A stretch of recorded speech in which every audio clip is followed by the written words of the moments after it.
గత 4 సంవత్సరాల నుంచి కూడా మా పరిస్థితి ఇదే. కేవలం ఇవాళ ఇట్లా సింబాలిక్గా కౌన్సిల్కి వచ్చాము, కానీ 4 సంవత్సరాల నుంచి ప్రతి ఒక్క ఆఫీసర్లను, మేయర్లను, కమిషనర్లను మాకు అభివృద్ధికి నిధులు కేటాయించండి అని చెప్పి మేము అడుక్కునే పరిస్థితిలోనే ఉన్నాము. వేల కోట్ల రూపాయల బడ్జెట్ తోటి అని చెప్పి జీహెచ్ఎంసీ గురించి మాట్లాడతారు, కానీ ఎలాగైతే ఈ దుప్పటి బొక్కలతోటి ఉందో ఆ బుక్కులలో కూడా అన్ని బొక్కలే, అంత డొల్ల, నిజాలు ఎక్కడ కూడా లేదు.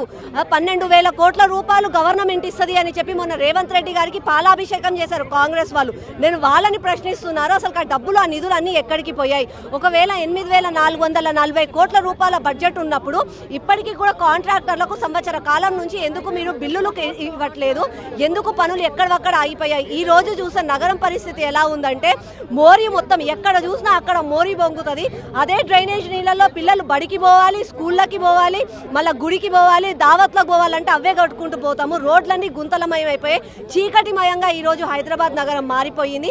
అన్ని అబద్ధాలే. కేవలం మేయర్ గారు ఏమన్నంటే బడ్జెట్కి రండి, నేను చేసే భజన మీరు వినండి, నేను పెట్టే తిండి మీరు తినండి, తర్వాత మీరు పొండి అని అంటది, కానీ ప్రజా సమస్యల కోసం పరిష్కరించడానికి మాత్రం ఎలాంటి చర్చలు మాత్రం జరగట్లేదు. ఒకవైపు బీఆర్ఎస్ ఏమైనా అవిశ్వాస తీర్మానం పెడితే మీరు మద్దతు పలుకుతారా? ఏంటి, ఏమంటారు?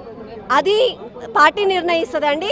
నాకు తెలిసినంత వరకు ఎంపీ లక్ష్మణ్తో కూడా భేటీ అయ్యారు, ఏం చర్చించారు? అంటే అది ఇప్పుడే అయితే చేయడానికి ఉండదు. లాస్ట్ ఇయర్లో అంటే మనకు February 10th తర్వాత అవిశ్వాసం పెట్టాల్సి వస్తుంది.